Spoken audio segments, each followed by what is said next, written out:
Like the United States, and this is something not many people know, in the United States, you have a lot of government agencies that are professional, and they're in charge of making a lot of professional decisions.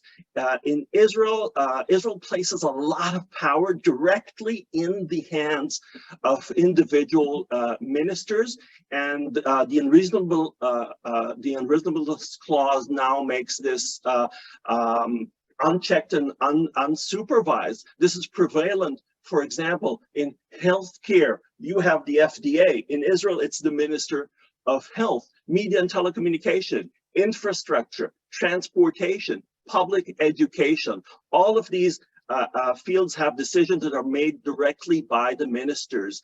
So the unreasonableness clause insulate the ministers from oversight, accountability, and scrutiny. Let's go forward from here. Let's look at the situation in the future. There are 7 petitions that were filed with the Supreme Court asking to strike down the unreasonableness clause, this new amendment. The Chief Justice of the Supreme Court, Esther Chayut, set the hearings for September 12, which is a little over a month from now, and she decided that the petitions will be heard in a full panel. This is historic, there's never been so, a full panel of all the 15 justices of the Supreme Court. You should know that the Israeli Supreme Court rarely strikes down laws, let alone basic laws. And the fact that it will sit in a full panel probably means that the court sees this as a very important case, which is understandable. Let me give you a short analysis of the arguments that are being argued or will be argued before the court, and what are the chances of the court actually doing something about it. So there are 3 main arguments to strike down the unreasonableness clause. First, that this is an unconstitutional basic law. And this is because it undermines the foundation of Israel as a democratic and Jewish state. Actually, not the Jewish part, it's the democratic leg of the foundations of Israel. Now, you should know that there is no precedent for this. The Supreme Court has never struck down a basic law on the ground of it undermining the foundations of the state of Israel. Some judges on the Supreme Court made comments in the past that this is possible, but this has never been done. Now, clearly, the unreasonableness clause changes the separation of powers, the balance of powers, and so it undermines the democratic nature of Israel. Whether this will be sufficient for striking down the law is not very clear. I'll say something about it in a minute. Second argument is called abuse of constitutional powers.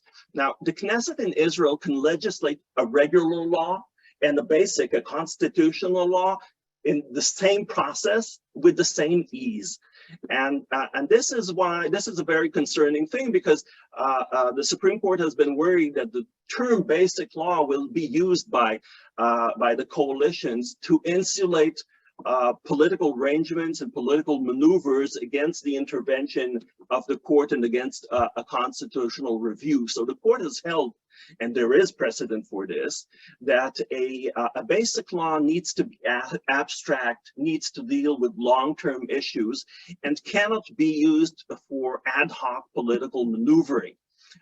In this case, in the case of the unreasonableness clause, there is a precedent that the court has struck down a basic law for abusing the constitutional power of the Knesset. And we know that the unreasonableness clause was fueled not just for long-term goals, but also for short-term considerations, such as the desire to reinstall Aryeh Deri, chairman of the ultra-Orthodox party Shas, as a minister, despite the fact that the Supreme Court disqualified him from being a minister and said that it would be extremely unreasonable to appoint him, having been convicted for 3 cases of corruption. The third argument, the last one against the unreasonableness clause, has to do with the procedure. Even the conservative judges on the Israeli Supreme Court agree that a law needs to pass a certain process before it's legislated, and that this process has to include informed deliberation. The Supreme Court once struck down a regular law, never a basic law, for not having the informed process of deliberation. If we look at the unreasonableness clause, we know that it was really rushed compared to the fact that it's a basic law. Hearings before the committee headed by Simcha Rothman were problematic, to say the least. And over the last week, we found out that there were numerous letters from senior IDF officials to the Knesset asking to be heard and inform the members of the Knesset about the implications of this legislation on the integrity of the IDF, and that all these requests were refused. And this raises red flags about the informed part of the deliberative process. Now, summing up this point, I think none of these arguments taken separately or standing alone would be enough to strike down the unreasonableness clause. However, given the accumulation of the problems, I think, that's my opinion, that there is a 50-50 chance that the Supreme Court will do something. What can it do? Striking down the law entirely is less likely. I think it's more likely that the court will either strike down parts of the clause, or say that it will interpret the clause in a way that will leave it the authority to scrutinize most decisions except for high policy decision taken by the government as a whole, which is actually the practice of the court today. Another possible avenue for the court to take is to send the law back to the Knesset for redoing the process, which will allow the Knesset to renegotiate a new compromise, because there wasn't one in the current version of the law.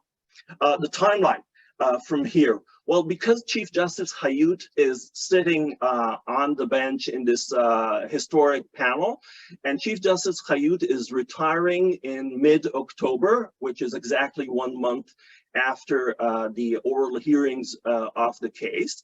And according to Israeli law, when a Supreme Court judge, actually every judge, when they retire, they have 3 months to finish writing opinion